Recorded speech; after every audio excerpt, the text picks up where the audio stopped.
राहुल काँग्रेस आणि राहुल गांधी यांचं आदिवासींची मोठं नातं आहे. राहुल गांधी किंवा तत्सम नेता कुणी पीडित परिवाराची भेट घेणार आहे? मध्य प्रदेश मधील काँग्रेसचे नेते हे जरूर पीडितांकडे या ठिकाणी जाणार आहे आणि आम्ही त्यांच्याशी संपर्क साधू इच्छितो.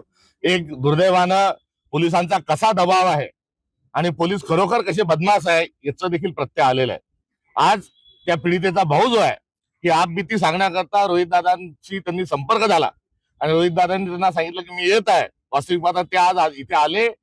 त्या भावाची जो आर्तहाक होती त्याला साथ घालण्याकरता रोहित दादा या ठिकाणी आले आणि तो मुलीचा जो भाऊ आहे तो गावाघरून निघाला.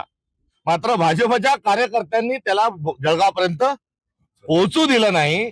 यामध्येच बरंच काही दडलेलं आहे. त्यामुळे भाजपची दंडेलशाही गुंडेलशाही आणि त्यांना असणारं पोलिसांचं जे सपोर्ट आहे या निमित्तानं दुर्दैवानं पुन्हा एकदा समोर आला. त्यांनी जरूर या प्रकरणाला आम्ही हात घालू साथ घालू.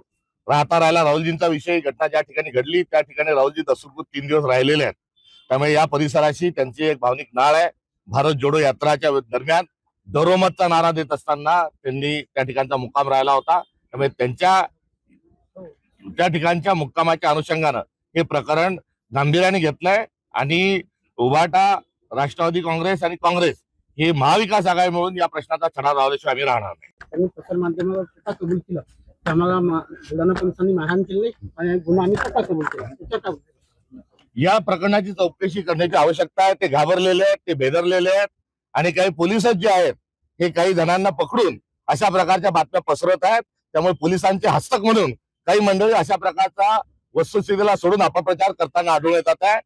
जेव्हा शिवानीच्या वडिलांची मुलाखत घेतल्या गेली, जेव्हा कोर्टामध्ये विचारलं गेलं तेव्हा शिवानीच्या वडिलांनी सांगितलं की इतना बडा बडा दंडा था और मेरे को रातभर मारा. तो देखील पुरावा आणि तो देखील व्हिडिओ आपल्या सगळ्यांच्या नजरेस आहे.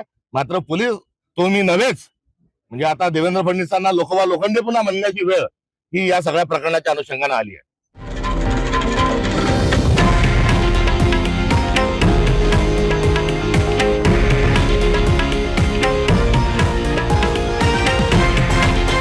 हे आहे देशातील नंबर 1 न्यूज नेटवर्क आणि आपण पाहत आहात TV9 मराठी, एकमेव.